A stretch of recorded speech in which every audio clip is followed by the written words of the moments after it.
Et pour parler de ce qui pourrait être un séisme pour le football sénégalais et africain la veille du mondial au Qatar, nous sommes en direct avec Hervé Penaud, journaliste sportif au quotidien français L'Équipe. Bonsoir et merci d'être avec nous. Votre journal titre aujourd'hui « Sadio Mané est forfait pour la Coupe du Monde ».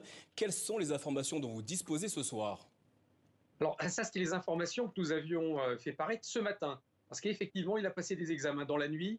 Et pour tout vous dire, pour révéler ce qui s'est véritablement passé, c'est qu'il en avait pour plus de mois que de semaines. C'était relativement long, là, ce qu'avaient prévu les médecins allemands.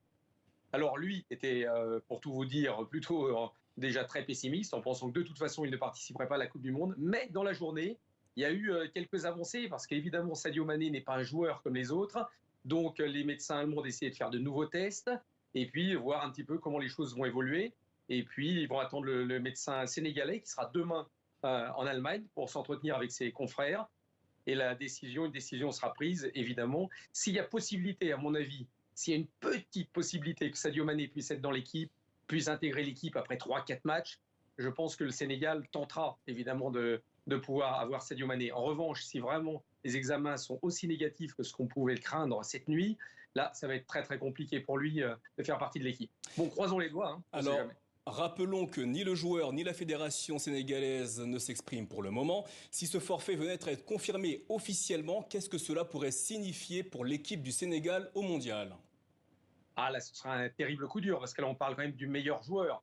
En gros, si vous voulez, avec Sadio Mané, vous avez Neymar au Brésil et Lionel Messi en Argentine. C'est-à-dire que c'est de ce niveau-là. C'est un joueur qui tire l'équipe, qui porte l'équipe sur ses épaules. C'est celui qui a été élu meilleur joueur de la dernière CAN. C'est celui qui a permis au Sénégal de remporter cette Coupe d'Afrique des Nations, qui a permis encore au Sénégal d'aller en Coupe du Monde sur des tirs au but en fin de séance, là où il faut avoir vraiment du cœur, du corps et un mental à toute épreuve. C'est un talent phénoménal. Il a la capacité de marquer, de passer, et surtout, il inspire, il diffuse une peur chez les adversaires. Quand vous avez Sadio Mané en face de vous, vous savez qui il est. Alors, pour bien être clair au sujet de cette information, que représente Sadio Mané dans le football en général et plus largement au sein de la population sénégalaise ?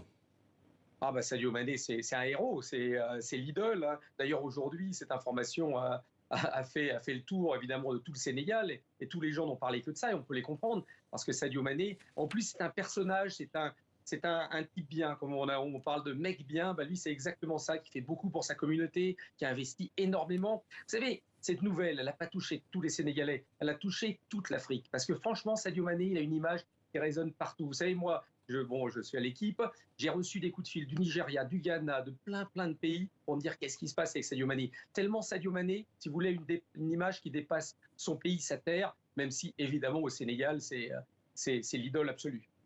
Hervé Penaud, merci pour cet éclairage au sujet du forfait possible de Sadio Mané, attaquant de la sélection au Sénégal. On reste